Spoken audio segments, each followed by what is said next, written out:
دوستو، شب برات کے تعلق سے کوئی ایسی حدیث تو نہیں ہے، لیکن نصف شعبان حدیثوں میں لکھا ہے، اور کچھ لوگ شب برات کی فضیلت اس درجے تک بڑھا دیتے ہیں کہ بالکل ہی جو ہے وہ شب قدر سے اس کو ملا دیتے ہیں۔ جو روایت شب قدر کی ہے وہ اس کے لیے بیان کرتے ہیں، اور کچھ لوگ سرے سے اس کا انکار کر دیتے ہیں۔ ان کا کہنا ہے کہ یہ 6 کتابیں جو ہیں وہ صحیح بخاری، مسلم، ماجہ، ابو داؤد اور نسائی، ترمذی، اس سب میں جو ہے اس کے بارے میں کوئی ذکر نہیں ہے، اس لیے اس کی اہمیت نہیں ہے، وہ بھی غلط ہے۔ تو اس کے تعلق سے کچھ روایت موجود ہے جو آپ کو دوسری حدیثوں میں ملتے ہیں، وہ آپ دیکھیں۔ دوستو،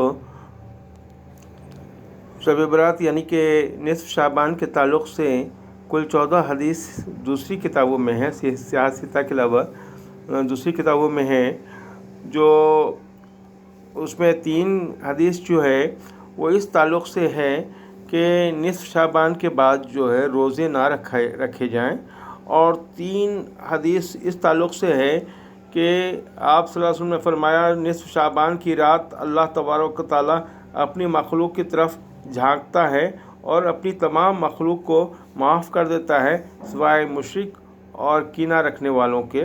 اسی طرح سے جو ہے دوسری حدیث میں ہے، الصلہ کے 3407 میں ہے، مشرک، بغض و عداوت اور کینہ رکھنے والوں کے، ہے نا۔ اس تعلق سے ایسا نہیں کہ اس کی کچھ بھی جو ہے فضیلت نہیں ہے، فضیلت ہے۔ اور اسی طرح سے ایک جگہ اور اس میں جڑ گیا ہے کہ مغفرت کا ما سوائے 2 قسم کے آدمیوں کے، کسی سے بغض عداوت رکھنے والے کے، اور کسی کا قاتل یعنی قتل کرنے والے کے۔ اس طرح سے اس میں یہ لفظ جڑ گیا ہے۔ اور 3 حدیث جو ہے باقی وہ وہی ہے کہ نصف شعبان کے بعد روزے نہیں رکھنے کے۔ تو 6 حدیث یہ ہو گئی، اور باقی جو ہم لوگوں نے سنا ہے وہ سب اس میں ضعیف حدیث میں ہے، لیکن ہے کہ رسول اللہ صلی اللہ علیہ وسلم نے فرمایا جب نصف شعبان کی رات آئے تو اس رات کو قیام کرو، دن کو روزہ رکھو۔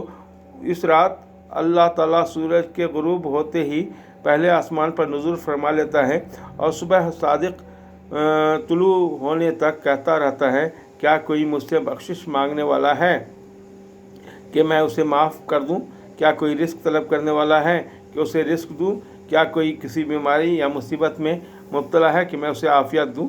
یہ حدیث ہے، یہ آپ کو ماجہ کی حدیث ہے، ابن ماجہ 1388 کی۔ اسی طرح سے اور بھی حدیثیں ہیں جس میں جو ہے ایک رات میں نے نبی صلی اللہ علیہ وسلم کو گھر میں نہ پایا، میں آپ کی تلاش میں نکلی تو دیکھا کہ آپ بقیع، جنت البقیع وہ جو یہ ہے قبرستان ہے میں ہیں، اور آپ نے آسمان کی طرف سر اٹھایا ہے۔ جب مجھے دیکھا تو فرمایا عائشہ، کیا تجھے یہ ڈر تھا کہ اللہ اور اس کا رسول تجھ پر ظلم کریں گے؟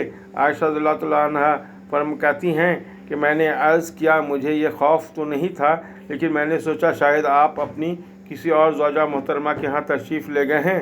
تو آپ صلی اللہ علیہ وسلم نے فرمایا اللہ تعالیٰ نصف شعبان کو آسمان دنیا پر نزول فرماتا ہے اور بنو کلب کی بکریوں کے بالوں سے زیادہ لوگوں کو معاف فرما دیتا ہے۔ اس طرح کی حدیث ہے، ضعیف ہو تو بھی حدیث تو ہے، یعنی کہ بالکل اس کے سرے سے اس کو انکار نہیں کیا جا سکتا ہے۔ تو اسی طرح سے جو ہے اور بھی حدیث ہے جس میں جو ہے اس کے فضیلت کے تعلق سے بیان کی گئی ہیں، جو کہ یہ وہی حدیث ہے، مسند احمد میں بھی وہی حدیث ہے۔ حضرت عائشہ صدیقہ رضی اللہ تعالیٰ عنہا سے مروی ہے کہ میں نے ایک دن جو ابھی پڑھا وہی ہے، یہ حدیث 12764 ہے۔ مشکات میں بھی وہی حدیث ہے جو ابھی عائشہ رضی اللہ تعالیٰ عنہا والی پڑھی گئی. اسی طرح سے ایک اور جگہ جو ہے مشکات میں 1305 میں وہ حدیث ہے، مان لیا ضعیف ہی ہے لیکن حدیث تو ہے. اس لیے دوستو آپ کو اس میں عبادت کرنی چاہیے، بہت زیادہ تو نہیں لیکن جس حد تک اپنی ثقت ہے، اپنی جو صلاحیت ہے اس اعتبار سے اس کو عبادت کرنی چاہیے. ٹھیک ہے، اللہ حافظ.